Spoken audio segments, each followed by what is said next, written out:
Hello. आज हम भाषा विज्ञान के बारे में पढ़ेंगे।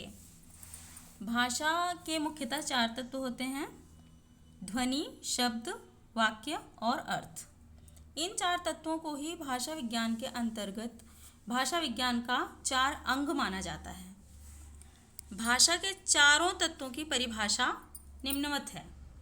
नंबर 1, उच्चारण की दृष्टि से भाषा की लघुतम इकाई ध्वनि है। सार्थकता की दृष्टि से भाषा की लघुतम इकाई शब्द है। भाषा की व्याकरणीय योग्यता प्राप्त लघुतम इकाई पद या रूप है। भाषा की पूर्ण सार्थक इकाई को वाक्य कहते हैं।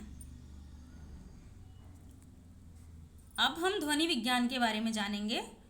ध्वनि को स्वनिम भी कहते हैं। स्वनिम शब्द संस्कृत के स्वन धातु से बना है, जिसका अर्थ होता है ध्वनि। ध्वनि के 3 पक्ष होते हैं: उत्पादन, संवहन और ग्रहण। ग्रहण का उत्पादन वागेंद्रियों से होता है। उसके संवहन के लिए वायु तरंगें कार्य करती हैं और ग्रहण की क्रिया कर्ण कान द्वारा होती है। ध्वनि गुण 4 माने जाते हैं: मात्रा, स्वर, आघात, वृत्ति। ध्वनि गुण को ध्वनि लक्षण, रागीय तत्व, अखंड ध्वनि, रागिम भी कहते हैं। ये सबसे इम्पोर्टेंट चीज़ें हैं, इनको आप नोट करते रहना। मान स्वर की कल्पना अमेरिका के प्रोफेसर डेनियल ने सन 1953 ईस्वी में की थी।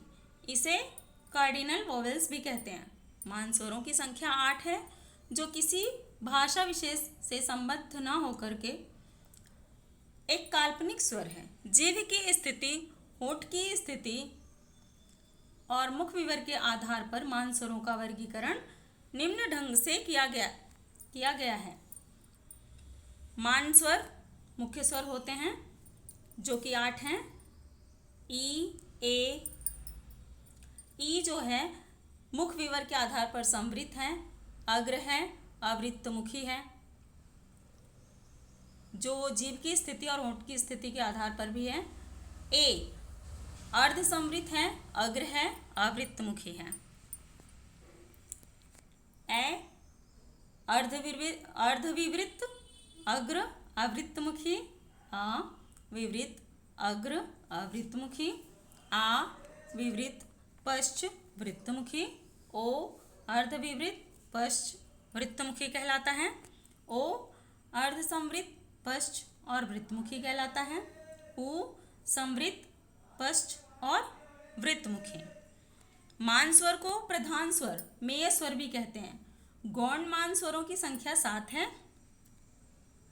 स्वनिम को ध्वनिग्राम भी कहा जाता है, जो अंग्रेजी के फोनेम का रूपांतर है, किंतु भारत सरकार के पारिभाषिक एवं तकनीकी शब्दावली आयोग ने फोनेम का हिंदी अनुवाद स्वनिम ही माना है।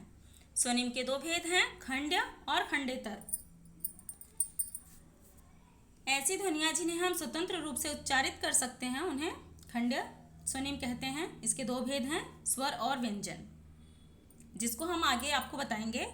जिन ध्वनियों का स्वतंत्र उच्चारण नहीं हो सकता, उन्हें खंडेतर स्वनिम कहते हैं। इसके मुख्य भेद हैं: अनुनासिकता, सुर, अनुतान और संगम। Thank you.